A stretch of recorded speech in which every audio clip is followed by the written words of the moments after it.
20%. Ouais. Un patient sur 5. C'est la proportion terrifiante de malades atteints de certaines tumeurs au foie ou au rein qui s'entendent dire qu'on peut tout simplement pas les opérer. C'est énorme, 1 sur 5. Mais oui, et souvent la masse cancéreuse, elle est soit trop petite, soit elle est genre nichée beaucoup trop près d'un vaisseau sanguin critique. Et là, la main humaine, même celle du chirurgien le plus brillant du monde, elle a ses limites. Ses limites purement mécaniques. Tout à fait. Et aujourd'hui, pour notre décryptage, on plonge dans une révolution technologique qui est littéralement en train d'effacer cette frontière. On va regarder comment on redéfinit la notion même d'opérabilité, quoi. Et c'est pour ça que je suis ravi de faire cette analyse d'aujourd'hui.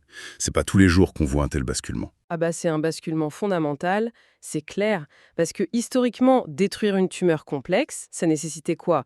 Une chirurgie lourde, invasive, avec de longues incisions et des semaines de récupération super éprouvantes pour le corps. Ouais, le genre de truc qui laisse des traces, quoi. Exactement. Sauf qu'aujourd'hui, en épluchant cette enquête de MedTech Review de mars 2026 sur la start-up française Quantum Surgical, on découvre qu'il est devenu possible de pulvériser ces tumeurs inaccessibles sans aucune incision majeure. C'est vraiment une fusion hyper pointue entre la robotique et l'intelligence artificielle. Et ce qui est captivant pour quiconque s'intéresse un peu à l'avenir de la santé, c'est que c'est pas un projet de laboratoire lointain ou un truc de science-fiction, hein. C'est déjà déployé dans les blocs opératoires. Donc l'idée ici, c'est pas de fantasmer sur un robot qui remplacerait le médecin. Non, surtout pas. C'est plutôt de comprendre cette alliance. Comment une machine permet à un médecin de transcender ses propres limites biologiques. Mais bon, avant de parler de la machine, il faut comprendre l'esprit qui a conçu ça. Bertin Naoum. Ouais, alors lui, son parcours, c'est un cas d'école. Ah oui. Bertin Naoum, c'est un entrepreneur franco-camerounais qui, en 2016, a revendu sa précédente boîte. Ça s'appelait MedTech SA, spécialisée dans la neurochirurgie robotique. Et il a revendu ça au géant américain Zimmer Biomet pour, accrochez-vous, 132 millions de dollars. 132 millions, ouais, donc une réussite qui aurait pu marquer la fin de sa carrière. Logiquement, hein, après une opération financière pareille, la norme, c'est de se retirer, de devenir investisseur ou, je sais pas, d'aller sur une plage. Ouais, c'est la retraite dorée assurée, quoi. Mais lui, pas du tout. Dès 2017, il relance la machine à Montpellier. Il repart de zéro avec Quantum Surgical pour s'attaquer à un des gestes médicaux les plus exigeants qui soient, l'ablation thermique percutanée. D'accord. Alors décortiquons un peu tout ça. Concrètement, comment ça marche cette technique d'ablation avant même d'y rajouter un robot? Alors, l'ablation percutanée, le principe est très direct. Il s'agit d'insérer de longues aiguilles à travers la peau du patient pour atteindre le cœur de la tumeur. Et là, paf, on la détruit de l'intérieur par la chaleur. En la brûlant, quoi. C'est ça, avec des radiofréquences ou des micro-ondes. Sur le papier, c'est le traitement oncologique idéal. Il n'y a pas de cicatrice béante, le traumatisme pour les tissus est minime et le patient s'en remet infiniment plus vite. Mais alors, où est le problème? Le défi majeur, c'est pas la destruction thermique, c'est la navigation spatiale. Amener l'aiguille au bon endroit, à la main. C'est là que la géométrie devient un cauchemar. En lisant l'enquête, l'analogie qui m'est venue, c'est une partie du jeu de société Dr Maboul, vous voyez? Ce jeu où il faut pas toucher les bords métalliques. Sauf que là, on y jouerait les yeux bandés. Oh, c'est exactement ça. Le médecin pousse une aiguille de plusieurs centimètres dans un corps opaque, il essaye d'éviter les artères, et il se fie juste à un écran en 2D. La moindre erreur d'1 millimètre ou un petit tremblement de fatigue, et c'est vital, quoi. Et encore, l'analogie du docteur Maboul est super, mais il faut y ajouter la dynamique du vivant. Ce qui est fascinant ici, c'est que le corps humain, c'est pas un bloc de plastique immobile. Quand on insère une aiguille, les tissus se déforment et surtout, le patient respire. Ah oui, forcément. À chaque inspiration, des organes massifs comme le foie, ils se déplacent de plusieurs centimètres. Donc le praticien, il doit cibler une masse en mouvement, calculer un angle 3D depuis une image 2D, tout en gardant une main parfaitement ferme. La charge cognitive est colossale. La fatigue s'accumule vite.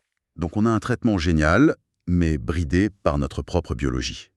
Et c'est là qu'intervient leur plateforme, le robot Epion. Alors, on entend souvent parler d'IA médicale comme d'un super GPS. Mais en creusant un peu, ça m'avère beaucoup trop simpliste, non? Absolument. Un GPS classique, ça te trace une ligne sur une carte fixe. Epion, c'est un système complet qui gère un environnement biologique hostile. En gros, ça se passe en 4 étapes, intégrées avec un scanner CT en temps réel. Ok, le patient est dans le scanner. Voilà.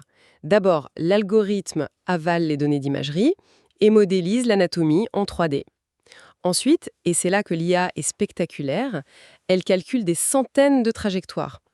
Elle cherche pas la ligne droite, elle cherche la courbe parfaite qui évite chaque vaisseau, chaque nerf, en calculant la densité des organes. Attendez, ça veut dire que l'algorithme calcule littéralement la résistance physique de la chair pour ajuster la force de l'aiguille? Exactement. Parce qu'une aiguille, ça dévie pas pareil si ça traverse de la graisse, du muscle dense ou du foie. L'algo anticipe tout ça. Ensuite, troisième étape, le médecin valide la trajectoire sur l'écran et le bras robotique entre en scène. Il se positionne avec une rigidité absolue, sans aucun tremblement. Et c'est le bras qui pousse l'aiguille. C'est le bras qui guide et verrouille l'angle. Ouais. Et enfin, quatrième étape, on fait une vérification immédiate avec le scanner pour confirmer que la zone brûlée englobe bien toute la tumeur avec les marges de sécurité. Et voilà qui explique cette fameuse statistique des 20% du début. Si le bras mécanique peut verrouiller des angles impossibles pour un humain et compenser la déformation des tissus, bah ouais, un cinquième des patients jugés inopérables redeviennent traitables.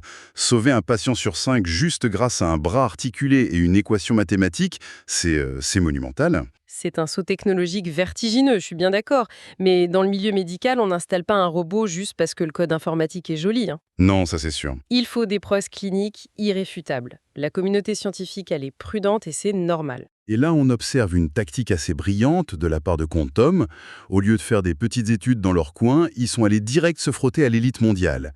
Ils ont monté une étude avec le CHU de Montpellier et surtout l'Institut Gustave Roussy. Gustave Roussy, c'est le top 5 mondial des centres anticancéreux, hein. C'est pas rien. Voilà. L'étude portait sur 21 patients, ciblant 24 tumeurs du foie, et en lisant les résultats, j'ai eu un vrai réflexe de doute. Ah bon? Pourquoi? Le document rapporte que sur ces 24 tumeurs détruites, il y a eu zéro, mais alors zéro, complications post-opératoires. Honnêtement, 100% de perfection en chirurgie, c'est le genre de stat qui rend la communauté scientifique méfiante, non? Le risque zéro, ça n'existe pas. C'est une réaction très saine. En général, une telle perfection, ça cache des biais de sélection. Genre, on n'a pris que des patients faciles. Ouais, voilà.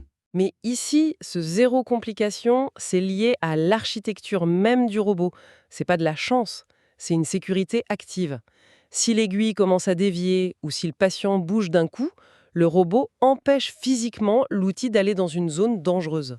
Ah, d'accord, c'est un verrouillage mécanique. C'est ça, piloté par l'algo. Ça refuse l'erreur géométrique. Donc c'est pas le médecin qui a été parfait à 100%, c'est la machine qui agit comme un pare-feu physique. Si le médecin pousse mal, le robot bloque. C'est fou. Précisément. Et c'est cette garantie mécanique qui a convaincu Gustave Roussy. En 2022, ils ont intégré Epyon en pratique clinique courante. Et quand un centre de ce calibre valide ça, ça agit comme le sceau d'approbation ultime pour le reste du monde. Et on voit que ça s'élargit très vite. Dès 2024, il lance des études avec l'Institut Paoli-Calmettes et les Hospices civils de Lyon, avec le docteur Baptiste Bonnet, pour s'attaquer aux tumeurs osseuses. Mais traiter de l'os, c'est pas du tout la même chose qu'un foie, sinon. Ah non, pas du tout. La résistance de l'os impose de repenser totalement les forces de poussée et l'algorithme de densité. Mais ils ont prouvé que la plateforme s'adapte, ce qui leur a valu le marquage CE européen prévu pour septembre 2025 pour les os. Ce qui nous amène, mine de rien, à la phase la plus rude du dossier, la guerre économique. Parce qu'avoir une super techno, c'est bien, mais il faut la vendre sur l'échiquier mondial. Et là, on a un vrai scénario de David contre Goliath. Oh que oui. Le marché de la robotique médicale, c'est un oligopole, tenu par des titans. Des géants américains et japonais comme Intuitive Surgical ou Medtronic, qui pèsent des dizaines de milliards. Et face à eux, Quantum Surgical, c'est quoi? Une boîte de 130 collaborateurs à Montpellier. Comment ils font pour survivre? En faisant le choix stratégique de l'hyperspécialisation. Les mastodontes font des robots généralistes, des gros couteaux suisses de la chirurgie. Quantum, ils font le scalpel ultime pour une seule tâche, l'oncologie interventionnelle. C'est la seule façon pour eux de créer une barrière technologique infranchissable sur cette niche. C'est vraiment l'artisan spécialisé face au supermarché généraliste. Et leur déploiement est super agressif. Ils n'ont pas attendu en Europe. Ils sont allés chercher l'approbation de la FDA pour les États-Unis dès 2023. Et paf, première vente à Miami en décembre 2023. Les Américains, c'est le marché roi, hein. Si tu perces pas là-bas, tu meurs. Et en 2025, ça devient exponentiel. Ils s'installent au King's College de Londres, puis au Leeds Teaching Hospitals. Et là-bas, le docteur James Lanton a traité 25 patients en moins de 10 semaines. 25 patients en 10 semaines, On est sur une cadence quasi industrielle pour de la haute précision. Lenton explique d'ailleurs que cette précision réduit drastiquement la durée d'hospitalisation, ça libère des lits, ça permet de traiter plus de monde. Et ça continue, Taïwan, Lyon. Ils ont dépassé les 1000 patients traités. Oui, mais attention, soutenir une croissance pareille, ça demande des fonds gigantesques. Heureusement, leur crédibilité clinique les aide. La Banque européenne d'investissement leur a prêté 30 millions d'euros en 2024. Ils sont dans le programme French Tech 2030. Ils ont gagné le prix Galien USA en 2022, c'est un peu le Nobel de la biopharmacie, et le prix INPI en 2024 pour leur brevet. Tout ça, ça blinde leur forteresse. Mais, et c'est là que le bât blesse, il y a un revers à la médaille.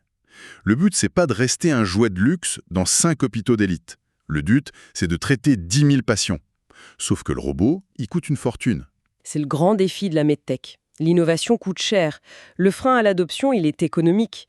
Le but de Quantum aujourd'hui, c'est plus de prouver que ça marche scientifiquement. C'est de prouver aux directions financières des hôpitaux publics que c'est rentable. Ouais, alors qu'est-ce que ça signifie au fond pour l'accès aux soins? Parce qu'on risque pas de créer une médecine à deux vitesses, là? Où seuls ceux qui habitent près d'un centre ultra financé peuvent avoir ce traitement miracle? Ça soulève une question cruciale, oui. L'enjeu pour la boîte, c'est de démontrer la réduction des coûts globaux. Certes, le robot coûte des millions, mais si le patient rentre chez lui le soir même au lieu de rester une semaine en soins intensifs, Avec tous les risques d'infection à l'hôpital en plus. exactement, combien ça coûte une infection nosocomiale évitée? Combien l'assurance maladie économise si le patient retourne travailler 2 semaines plus tôt?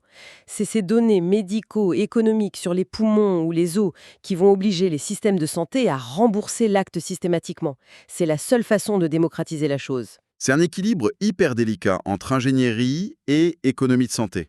Mais bon, en prenant un peu de recul sur tout ça, ce qu'ils ont fait en moins de 10 ans, d'une idée à Montpellier jusqu'à un standard validé sur 3 continents, c'est fou. C'est pas juste un succès commercial, c'est des patients condamnés qui ont soudainement un espoir, grâce à du code informatique et de la mécanique.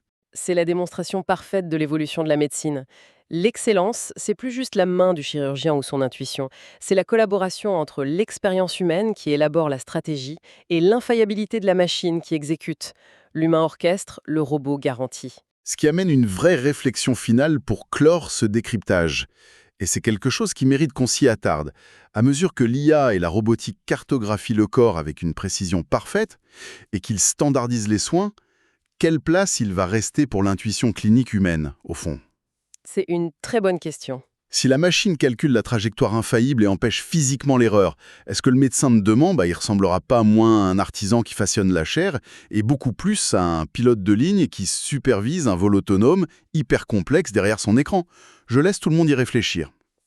Ça donne le vertige en tout cas. Absolument. Merci d'avoir plongé dans ce dossier avec moi et on se retrouve très vite pour une nouvelle exploration.